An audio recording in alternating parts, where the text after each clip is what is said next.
Bien-aimés dans le Seigneur, bonjour, que le Seigneur nous bénisse. Bienvenue dans notre partage quotidien Living Word.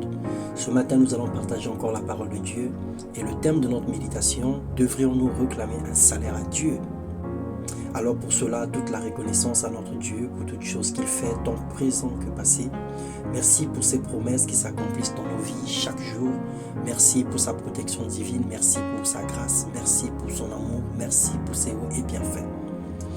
Et comme nous l'avons annoncé tout à l'heure, le thème de notre méditation, devrions-nous réclamer un salaire à Dieu? Dans Luc 17, le verset 7 au verset 10, la Bible nous dit ceci.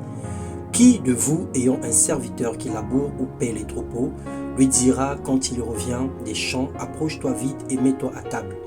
Ne lui dira-t-il pas au contraire, prépare-moi à souper, ceins-toi et sers-moi, jusqu'à ce que j'aie mangé et bu? Après cela, toi, tu mangeras et boiras.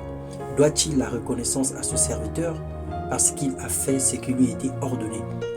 Vous, de même, quand vous avez fait tout ce qui vous a été ordonné, dites, nous sommes des serviteurs inutiles. Nous avons fait ce que nous devrions faire.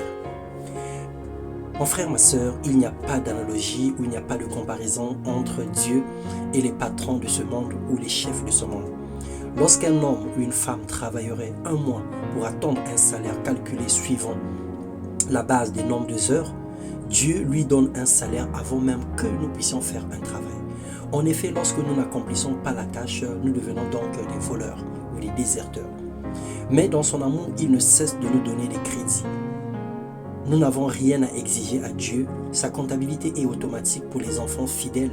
Sa main est toujours étendue pour nous combler les bienfaits. Dans le livre, le premier épître de Timothée, le chapitre 5, le verset 18, la Bible déclare « Tu ne mettras pas de muselière au bœuf qui foule le grain, et encore, l'ouvrier mérite son salaire. » Le salaire de l'ouvrier chrétien est un mérite.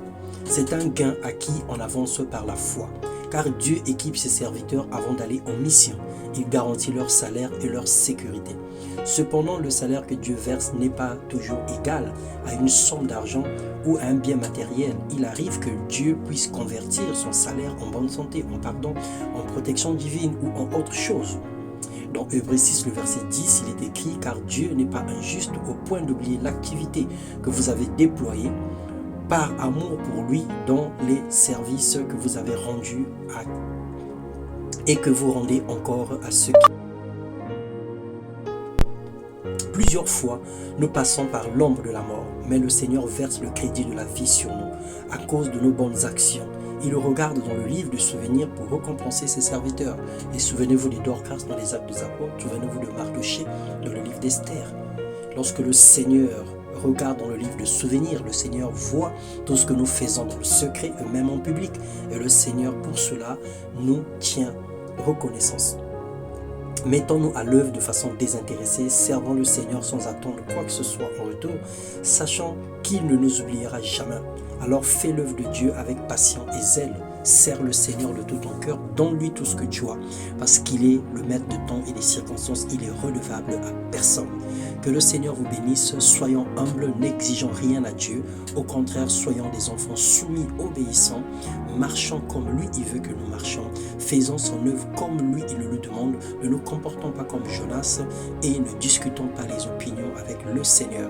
Il est notre Dieu, il est notre Père, il sait de quoi nous avons besoin, il sait ce que nous pouvons faire, il connaît les capacités qu'il a investies en chacun de nous. Que le Seigneur nous bénisse et nous garde dans son amour, que le Seigneur comble nos vies et accomplisse ses plans qui restent pour finir cette année. Soyez abondamment et puissamment bénis dans le nom de Jésus-Christ.